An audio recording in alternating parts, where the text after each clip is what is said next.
Hello everyone. इस video में हम टी टेस्ट को टू रैंडम सैंपल्स के लिए डिस्कस करेंगे। ठीक है। तो इस वीडियो में हम सीखेंगे कि दो रैंडम सैंपल्स के मीन्स के बीच हम सिग्निफिकेंट डिफरेंस को कैसे चेक करते हैं टी टेस्ट का यूज करते हुए। ठीक है। तो सबसे पहले तो हम इसके वर्किंग रूल को डिस्कस करेंगे और उसके बाद हम इस पर कुछ प्रॉब्लम्स भी डिस्कस करेंगे। ठीक है। तो चलिए चलते हैं सबसे पहले t test for two random samples के लिए। ठीक है। इसके वर्किंग रूल की बात करेंगे हम। ठीक है। देखिए सबसे पहले आप क्या करेंगे। स्टेप फर्स्ट, सबसे पहले आप एक नल हाइपोथेसिस को डिफाइन करेंगे जिसको हम बोलते हैं एच नॉट। ठीक है। यानी जिस स्टेटमेंट को आपको चेक करना है। ठीक है। उसके बाद आप डिफाइन करेंगे एक ऑल्टरनेटिव हाइपोथेसिस को जिसको हम बोलते हैं H1, जो कि H नोट के अगेंस्ट होती है। यानी जो स्टेटमेंट आपका H नोट होगा उसके अगेंस्ट में आपका स्टेटमेंट जो होगा वो H1 होगा। ठीक है।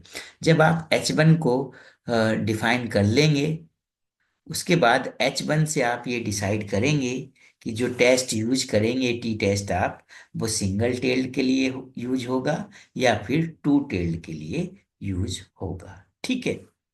उसके बाद आप स्टेप 3 पर आएंगे और स्टेप 3 में आप टी को कैलकुलेट करेंगे। और टी को कैलकुलेट करने के लिए टू रैंडम सैंपल्स के केस में जो फॉर्मूला होता है वो होता है t equal to x bar minus Y bar upon s into under root 1/n1 plus 1/n2। अब इसमें हमने जो ये नोटेशंस ली हैं, जो सिंबल्स यूज किए हैं, उनके मीनिंग को समझते हैं कि वो क्या है। ठीक है। तो वेयर एक्स बार जो है हमारा इस फॉर्मूले में, वो क्या है, sample mean of first sample. यानी फर्स्ट सैंपल का जो भी मीन होगा उसको हम बोलते हैं एक्स बार। और वाई बार किसको बोलते हैं, जो सेकंड सैंपल होगा उसके मीन को हम बोलते हैं वाई बार। ठीक है। उसके बाद जो N1 होता है हमारा, वो होता है साइज ऑफ फर्स्ट सैंपल। यानी फर्स्ट सैंपल में जितनी ऑब्जर्वेशन होती हैं उनको बोलते हैं हम N1। इसी तरह से N2 जो होता है वो होता है आपका साइज ऑफ सेकंड सैंपल। यानी सेकंड सैंपल में जितनी ऑब्जर्वेशंस हैं वो होंगी आपकी N2। क्लियर। उसके बाद आते हैं एस पे कि इस फॉर्मूले में ये एस क्या है।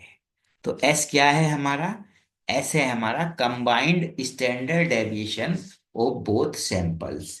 यानी आप दोनों सैंपल्स को अगर आप कंबाइंड कर दें तो उनका अगर आप स्टैंडर्ड डेविएशन फाइंड करें तो उसके उसको क्या बोलते हैं हम, एस बोलते हैं। यानी combined standard deviation of both samples, यानी सैंपल 1 और सैंपल 2 का कंबाइंड स्टैंडर्ड डेविएशन होता है आपका एस। अब इस एस का क्या फॉर्मूला होता है, एस का फॉर्मूला होता है, इस एस के टू फॉर्मूले होते हैं आपके। एक तो ये फॉर्मूला जो होता है एस का आपका, जो कि होता है under root summation of x minus x bar whole square plus summation of y minus y bar whole square upon N1 plus N2 minus 2। तो एक फॉर्मूला तो आपको ये याद रखना है इसका, और एक दूसरा फॉर्मूला आपको ये याद रखना है। ये फॉर्मूला तब गिवन होगा आपको, जब आपको तब यूज करना है जब आपको S1 और S2 की वैल्यू गिवन होगी। तो अगर S1 और S2 आपको गिवन है तब आप ये वाला फॉर्मूला यूज करेंगे एस के लिए। और S1 और S2 अगर आपको गिवन नहीं है तो आप ये फॉर्मूला यूज कर सकते हैं फर्स्ट वाला एस का। ठीक है। अब इसमें बात करते हैं कि S1 और S2 क्या है। तो S1 जो है वो फर्स्ट सैंपल का स्टैंडर्ड डेविएशन है, और S2 जो है वो आपका सेकंड सैंपल का स्टैंडर्ड डेविएशन है।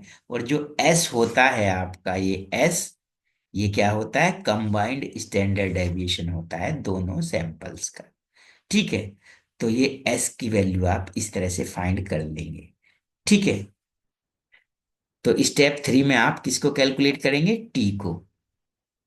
जब एस की वैल्यू आप कैलकुलेट कर लेंगे तो एस की वैल्यू यहाँ पर पुट करने से आपको टी की वैल्यू भी मिल जाएगी। ठीक है, उसके बाद आप फाइंड करेंगे स्टेप 4 में डिग्री ऑफ फ्रीडम। तो टू रैंडम सैंपल्स के केस में जो डिग्री ऑफ फ्रीडम का फॉर्मूला होता है वो होता है आपका n1 + n2 - 2। n1 मतलब फर्स्ट सैंपल में जितनी ऑब्जर्वेशन है, प्लस n2 मतलब सेकंड सैंपल में जितनी ऑब्जर्वेशन है, -2 करके जो भी आएगा वो आपको मिल जाएगा डिग्री ऑफ फ्रीडम। ठीक है, जब डिग्री ऑफ फ्रीडम फाइंड कर लेते हैं उसके बाद आप लेते हैं लेवल ऑफ सिग्निफिकेंस, जिसको आप डिनोट करते हैं अल्फा से। तो अल्फा अगर आपको क्वेश्चन में गिवन नहीं है, लेवल ऑफ सिग्निफिकेंस अगर क्वेश्चन में गिवन नहीं है, तो वहां पर आप अल्फा 5% ले सकते हैं, जो कि उसकी स्टैंडर्ड वैल्यू होती है। 5% मतलब 0.05, यानी इसको 100 से डिवाइड करेंगे तो 0.05 आएगा। तो अगर क्वेश्चन में गिवन नहीं है अल्फा, तो आप अल्फा ले सकते हैं 0.05, या फिर आपको जैसा प्रॉब्लम में गिवन होगा वो लेना होगा। क्लियर है? तो जब आप अल्फा ले लेंगे तो अल्फा और डिग्री ऑफ फ्रीडम के बिहाफ पर आप टी टेस्ट की टेबल देखेंगे, जहां पर यहाँ पर तो लिखा हुआ होता है डिग्री ऑफ फ्रीडम, इधर होता है आपका अल्फा। तो इस टेबल से टी टेस्ट की जो टेबल होती है आपकी, उससे आप टी की वैल्यू फाइंड करेंगे, जिसको हम डिनोट करते हैं टी अल्फा, यानी किस लेवल ऑफ सिग्निफिकेंस पर आप वैल्यू देख रहे हैं टी की। तो टी की वैल्यू देख लेंगे आप टेबल से, जिसको बोलेंगे आप टी अल्फा, यानी find the value of t alpha from the table of t test की टेबल से टी की वैल्यू देख लेंगे। उसके बाद ये जो टी की वैल्यू आपने टेबल से देखी टी अल्फा, और जो इस फॉर्मूले से वैल्यू करेंगे फाइंड आप टी की, इसका आप मॉडुलस ले लेंगे और इसको बोल देंगे कैलकुलेटेड वैल्यू ऑफ टी, यानी जो आपने कैलकुलेट की। तो इस फॉर्मूले से मिलेगी कैलकुलेटेड वैल्यू और टेबल से मिलेगी टी अल्फा यानी टेबुलेटेड वैल्यू। अब इन दोनों को कंपेयर करेंगे स्टेप 7 में आप। तो अगर आपको टी कैलकुलेटेड यानी टी की कैलकुलेटेड वैल्यू टी की टेबुलेटेड वैल्यू से लेस देन मिलती है, यानी अगर कैलकुलेटेड वैल्यू टेबल वाली वैल्यू से लेस देन होती है, तब आपकी नल हाइपोथेसिस जो होगी वो एक्सेप्टेड होगी। यानी एच नॉट एक्सेप्ट कब होती है, किस केस में? जब कैलकुलेटेड वैल्यू जो होती है वो लेस देन होती है, अदरवाइज वो क्या हो जाती है, रिजेक्ट हो जाती है। अगर कैलकुलेटेड वैल्यू लेस देन नहीं है तो एच नॉट रिजेक्ट हो जाएगी। तो कहने का मतलब एच नॉट उसी केस में एक्सेप्ट होगी जब कैलकुलेटेड वैल्यू लेस देन होगी टेबुलेटेड वैल्यू से, जो वैल्यू टेबल से आप देख रहे हैं। ठीक है, तो ये आपका स्टेप 7 में डिसीजन आ जाएगा। यानी अगर आपकी हाइपोथेसिस एक्सेप्ट होती है, नल हाइपोथेसिस एक्सेप्ट होती है, तो एच नोट वाली जो बात है, जो स्टेटमेंट आप लेके चले हैं, वो ट्रू मानी जाएगी। और अगर वो रिजेक्ट होती है एच नोट, तो एच नोट वाली बात नहीं मानी जाएगी, फिर H1 वाली बात मानी जाएगी, यानी H1 के स्टेटमेंट को आप उस केस में सही मानेंगे, ट्रू मानेंगे। क्लियर? तो ये तो था वर्किंग रूल। अब चलते हैं इसके क्वेश्चंस पर। ठीक है, तो क्वेश्चन नंबर 1 है हमारा, the scores of 10 candidates obtained in a test before and after attending some coaching classes given below। ठीक है, तो देखिए 10 कैंडिडेट्स का यहाँ पर डेटा हमने लिया है। उन 10 कैंडिडेट्स का डेटा इस तरह से हमने लिया है कि 10 कैंडिडेट्स के सबसे पहले तो हमने स्कोर्स देखे, ये 54, 76, 92, कहाँ तक, 78 तक, ये 10 कैंडिडेट्स के स्कोर्स हैं यानी मार्क्स हैं। कब? जब आपने उनको कोचिंग नहीं दी थी उससे पहले, बिफोर का डेटा है ये। उसके बाद फिर आपने इन स्टूडेंट्स को एक्स्ट्रा कोचिंग दी, कोचिंग क्लासेस कराई इनकी, और उसके बाद जब आपने इनका टेस्ट लिया तो इनके मार्क्स ये मिले आपको 60, 80, 86 और कहाँ तक मिले, 73 तक।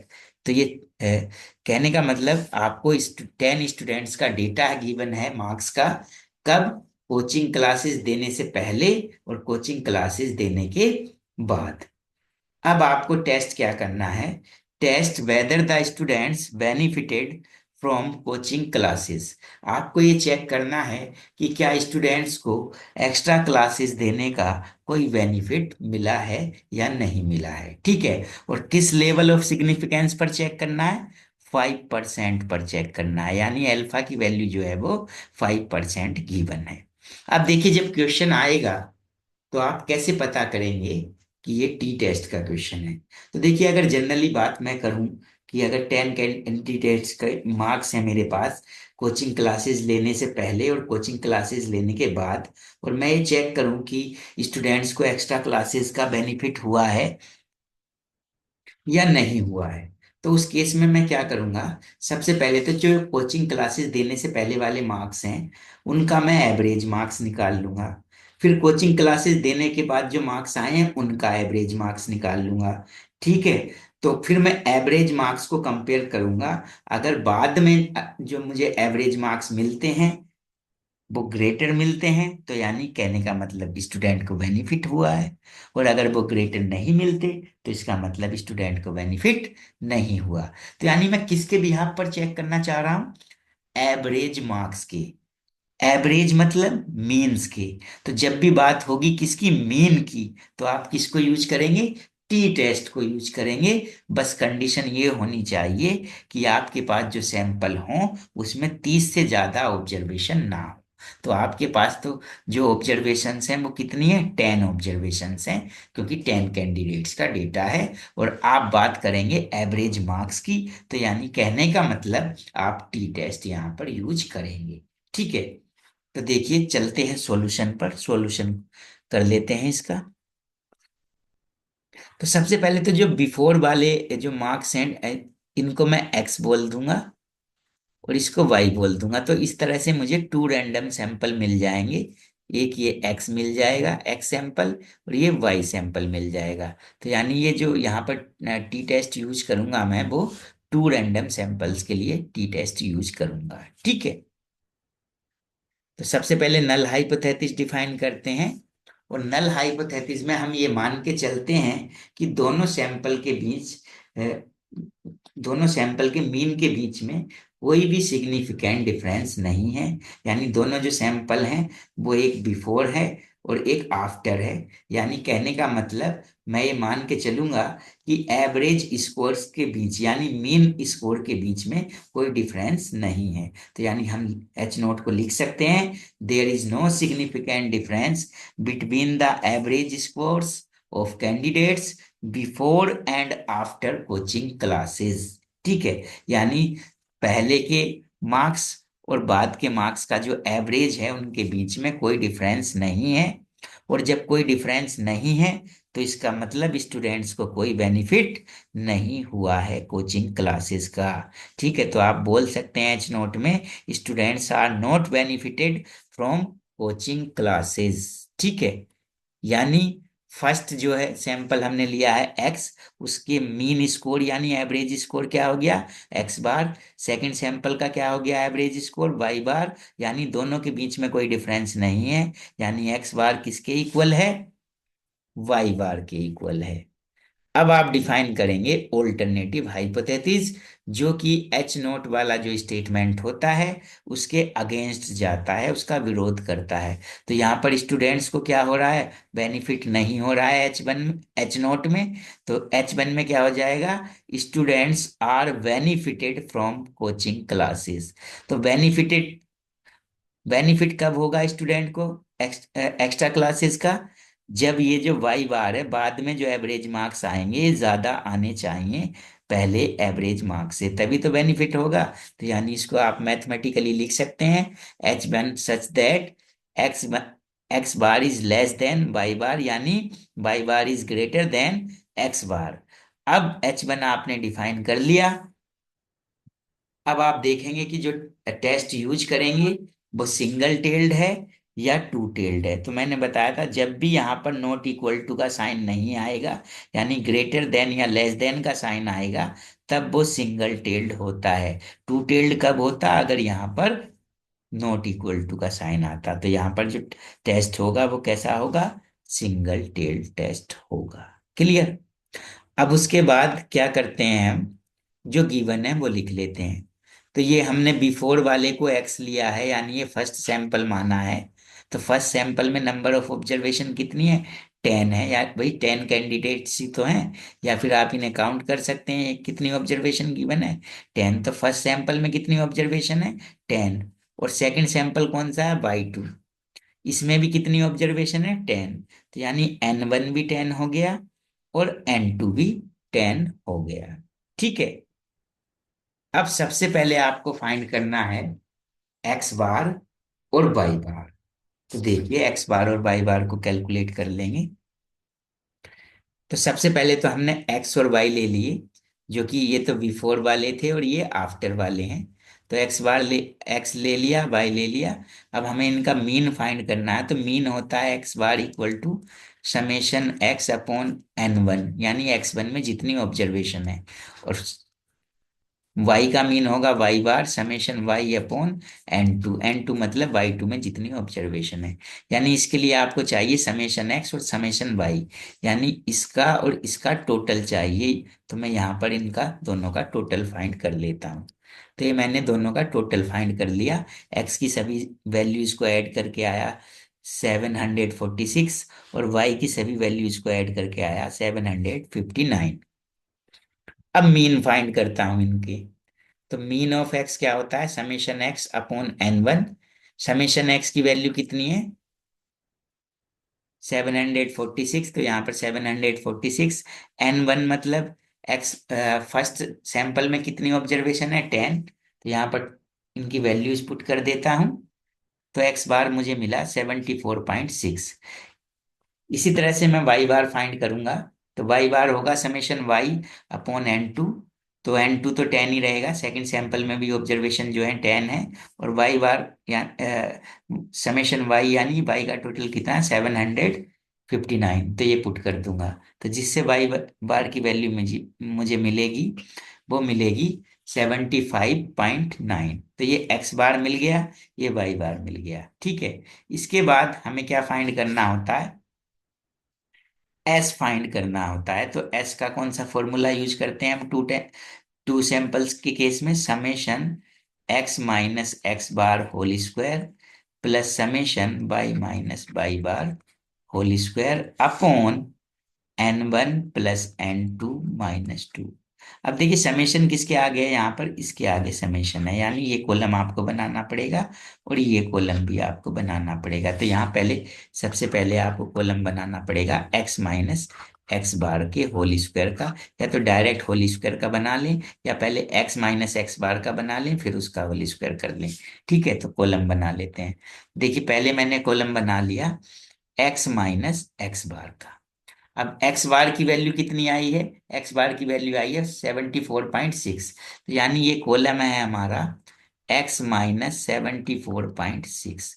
अब ये कैसे फाइंड होगा, देखिए एक्स कहाँ पर है आपका, ये एक्स का कॉलम है। तो इन सभी वैल्यूज से आप क्या माइनस कर देंगे, 74.6। इन सभी वैल्यूज से आप 74.6 माइनस कर देंगे, तो ये वैल्यूज आपको मिल जाएंगी। तो ये वैल्यूज आपको मिल गई। अब इसके बाद नेक्स्ट कॉलम बनाते हैं यहाँ पर। नेक्स्ट कॉलम क्या बनाया हमने, y माइनस वाई बार। अब वाई बार जो वैल्यू आई थी हमारी, वाई बार की वैल्यू, वो हमने इन सभी y की वैल्यू से माइनस कर दी। तो इन सबसे जब वाई बार की वैल्यू माइनस करी हमने, तो ये वैल्यूज हमें इसकी मिल जाएगी। ठीक है। इसके बाद हम यहाँ पर कॉलम बनाएंगे एक्स माइनस एक्स बार का होल स्क्वायर, यानी एक्स माइनस एक्स बार ये है, इस कॉलम का स्क्वायर करेंगे, यानी इन सभी वैल्यूज का स्क्वायर कर देंगे, तो ये वैल्यूज हमें मिल जाएंगी। ठीक है। तो हमने कर दिया, इन सभी वैल्यूज का क्या कर दिया, स्क्वायर कर दिया।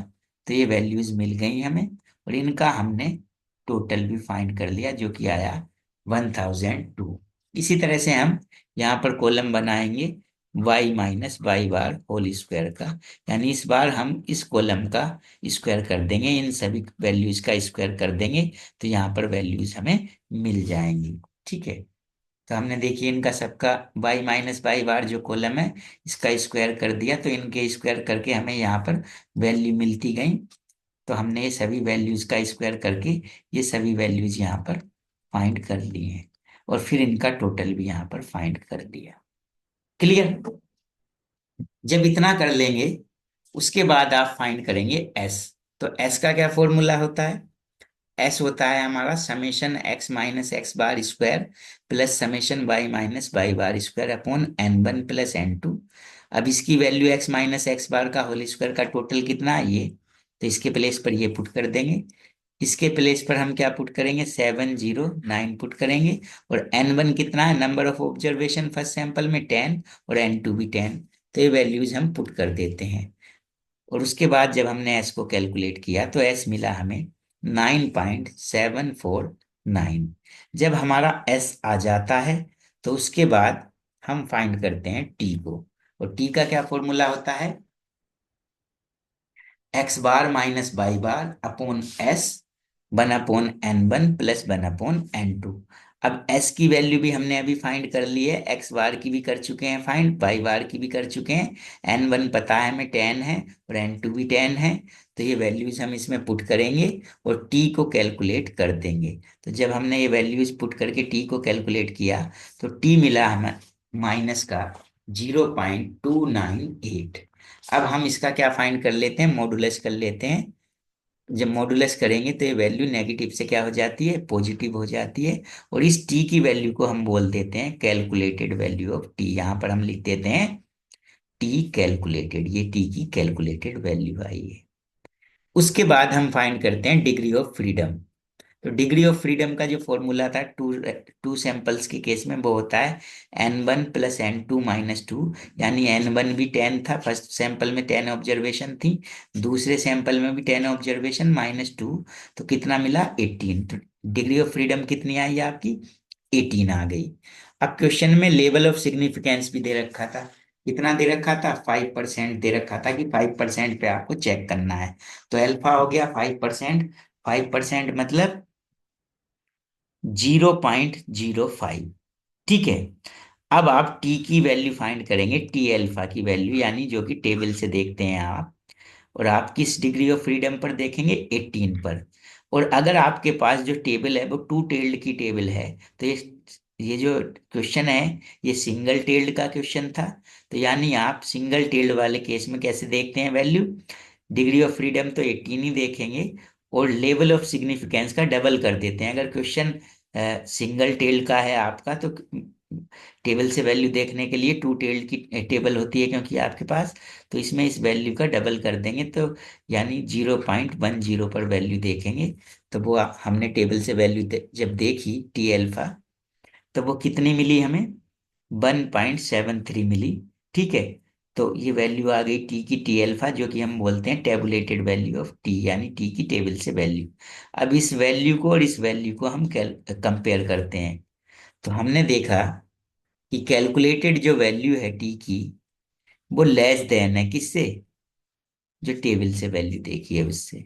तो जब भी लेस देन होगी कैलकुलेटेड वैल्यू तो तब नल हाइपोथेसिस हमारी एक्सेप्ट हो जाती है।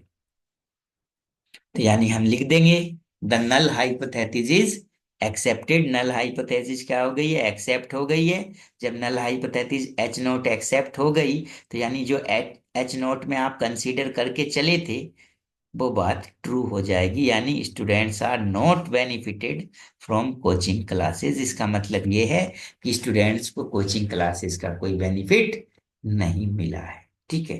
तो ये प्रॉब्लम आपकी सॉल्व हो गई। अब चलते हैं नेक्स्ट प्रॉब्लम पर। नेक्स्ट प्रॉब्लम है आपकी, the height of 6 randomly chosen sailors in inches are 63, 65, 68, 69, 61 and 72। तो 6 randomly chosen सेलर्स हैं, 6 सेलर्स हैं जिनकी हाइट कितनी गिवन है आपको, इंच में। ये उनकी हाइट गिवन है। क्लियर है, क्या गिवन है, हाइट गिवन है। उसके बाद आपको कुछ सोल्जर्स गिवन है। ठीक है। कितने सोल्जर गिवन है देख लीजिए, 1 2 3 4 5 6 7 8 9 सोल्जर्स गिवन है। तो 9 सोल्जर्स की हाइट आपको गिवन है। ठीक है। उसके बाद आपको चेक करना है test whether the sailors are on average taller than soldiers. उसके बाद आपको ये चेक करना है कि जो सेलर्स हैं उनकी एवरेज हाइट जो है आपकी, वो सोल्जर की एवरेज हाइट से ज्यादा है, यानी वो टॉलर हैं सोल्जर से। ठीक है, तो देखिए क्वेश्चन में क्या है कि क्वेश्चन में आपके दो सैंपल लिए गए हैं। एक सेलर का के लिए लिया गया है जिसमें 6 ऑब्जर्वेशन हैं, 6 ऑब्जर्वेशन है, और एक सोल्जर्स का सैंपल लिया गया है जिसमें कि 9 ऑब्जर्वेशन हैं। अब आपको ये कैसे पता चलेगा कि टी टेस्ट आपको यूज करना है? तो देखिए यहाँ पर जो टेस्ट आपको करना है वो क्या टेस्ट करना है? एवरेज। एवरेज मतलब मीन। तो जब भी बात मीन की होगी तो यानी आपको टी टेस्ट यूज करना है। ठीक है, तो यहाँ पर क्या यूज करना है आपको? T test. और कितने सैंपल के लिए? 2 रैंडम सैंपल के लिए, क्योंकि दो सैंपल्स हैं, एक सेलर्स का और एक सोल्जर्स का। ठीक है, तो चलिए चलते हैं सॉल्यूशन पर। तो सबसे पहले तो हम एक काम कर लेते हैं, जो सेलर्स है उसकी हाइट को हम बोल देते हैं एक्स। जो सेलर्स की हाइट गिवन है इनको हमने एक्स बोल दिया। ये हमने यहाँ पर इनका डेटा लिख लिया। दूसरा, हम सोल्जर्स की हाइट को डिनोट कर देते हैं वाई से। तो सोल्जर्स की हाइट का जो डेटा है उसको हमने इस रो में लिख लिया। ठीक है, तो कहने का मतलब हमारे पास दो सैंपल हो गए। एक तो ये सैंपल एक्स हो गया, एक सैंपल वाई हो गया। अब हमें चेक करना है कि जो सेलर्स हैं वो ऑन एवरेज सोल्जर से उनकी हाइट ज्यादा है या नहीं है, यानी वो उनसे टॉलर हैं या नहीं है। ठीक है, तो सबसे पहले अब क्या करेंगे? नल हाइपोथेसिस लेंगे। देखिए नल हाइपोथेसिस में क्या करते हैं हम? दोनों सैंपल के जो मीन है, यानी दोनों सैंपल की जो एवरेज हैं, उनके बीच में कोई डिफरेंस नहीं लेते हैं। यानी पहला सैंपल है हमारा हाइट ऑफ सेलर और दूसरा है हाइट ऑफ सोल्जर्स। तो यानी हम उन दोनों के मीन के बीच यानी एवरेज के बीच कोई भी सिग्निफिकेंट डिफरेंस नहीं लेंगे। यानी हम बोलेंगे एच नोट में कि there is no significant difference between the average height of sailors and average height of soldiers. तो मीन के प्लेस पर मैंने एवरेज वर्ड यहां पर यूज कर लिया। ठीक है, अब आते हैं एच नोट पर। एच नोट तो हमने बनाया, अब एच वन पर आते हैं, ऑल्टरनेटिव हाइपोथेसिस पर। लेकिन उससे पहले इसको हम मैथमेटिकली रिप्रेजेंट कर देते हैं। देखिए फर्स्ट सैंपल का जो एवरेज है वो एक्स बार है, दूसरे का वाई बार है, तो दोनों के बीच कोई डिफरेंस नहीं है, यानी दोनों इक्वल हैं। ठीक है भाई, अब उसके बाद आते हैं एच वन। एच वन क्या होगा? इसके अगेंस्ट जाएगा एच नॉट के, यानी सेलर्स जो है वो ओन है, यानी ये दोनों इक्वल नहीं है। अब इक्वल नहीं है, और आपको एक बात का यहाँ पर ये भी ध्यान रखना है कि ये जो एक वर्ड यूज यहाँ पर किया है टोलर, ग्रेटर, टोलर, इस तरह के वर्ड जब भी कंपैरेटिव वर्ड यूज किए जाएंगे तो उनको हम इंक्लूड करेंगे एच वन में। यानी sailors are on average taller than soldiers. ठीक है, तो इसमें तो हमने दोनों को क्या किया था? इक्वल लिया, लेकिन इसमें हमने क्या कर दिया? उनको टोलर कर दिया, यानी ग्रेटर कर दिया सेलर्स की हाइट को। किससे? सोल्जर्स की हाइट को। अब इसको मैथमेटिकल अगर हम लिखेंगे तो क्या लिखेंगे? एच वन, यानी ये सेलर की एवरेज हाइट है एक्स बार, तो ये ग्रेटर कर दी हमने किससे? सोल्जर की एवरेज हाइट से, जब भी तो सेलर्स टोलर होंगे। अब एच वन से हमने डिसाइड किया कि जो हमारा टेस्ट है वो सिंगल टेल टेस्ट है या टू टेल टेस्ट है। क्लियर है? तो देखिए अगर आपको टेस्ट करना है सिंगल टेल टेस्ट है या टू टेल टेस्ट है, तो आप इस साइन से पता लगा सकते हैं। तो यहाँ पर नॉट इक्वल टू का साइन नहीं है, यानी ग्रेटर देन का साइन है, तो यानी सिंगल टेल टेस्ट है। क्लियर? तो इतना करने के बाद अब आप क्या करेंगे? इसके बाद जो गिवन है उसको लिख लेंगे। जो पहला सैंपल है उसमें कितनी ऑब्जर्वेशन है? 6, तो N1 हो गया 6। दूसरे सैंपल में कितनी ऑब्जर्वेशन है इन्हें काउंट कर लीजिए, कितनी है? 9, तो N2 कितना है? 9 हो गया। क्लियर? अब उसके बाद हम क्या करते हैं? सबसे पहले हम फाइंड करते हैं एक्स बार को और वाई बार को, यानी दोनों सैंपल्स के मीन फाइंड करते हैं। ठीक है, तो सबसे पहले तो एक्स और वाई को लिख लेते हैं। एक्स और वाई को लिख लिया हमने, जितनी जितनी ऑब्जर्वेशंस गिवन थी वो हमने लिख लिया। अब उसके बाद हम एक्स बार यानी मीन फाइंड करेंगे, तो ये फॉर्मूला होता है एक्स बार का summation x upon n one, मतलब फर्स्ट सैंपल में जितनी ऑब्जर्वेशन है, और वाई का होता है y bar equal to summation Y upon n two, यानी इसमें कितनी ऑब्जर्वेशन है। तो समेशन चाहिए आपको, इनका टोटल चाहिए, एक्स और वाई का टोटल चाहिए। तो यहाँ पर मैं एक्स और वाई का टोटल भी फाइंड कर देता हूँ। तो जब x की सभी वैल्यूज को फाइंड किया, जब x की सभी वैल्यूज का टोटल फाइंड किया तो वो 408 आया, और y की सभी वैल्यूज का टोटल 609 आया। अब फाइंड कर लेते हैं x बार। तो x बार होता है हमारा summation x upon n one. तो समेशन x के प्लेस पर 408 रख दिया, एन वन के प्लेस पर कितनी ऑब्जर्वेशन है फर्स्ट सैंपल में 6, तो 6 रख दिया, तो एक्स बार मिला 68। इसी तरह से वाई बार हो जाएगा आपका summation Y upon n two, यानी वाई का टोटल कितना मिला था 609, तो हमने समेशन वाई के प्लेस पर 609, और एन टू यानी कितनी ऑब्जर्वेशन थी इस सैंपल में 9, तो 9 पुट कर दिया, तो ये वाई बार मिल गया हमारा 67.66।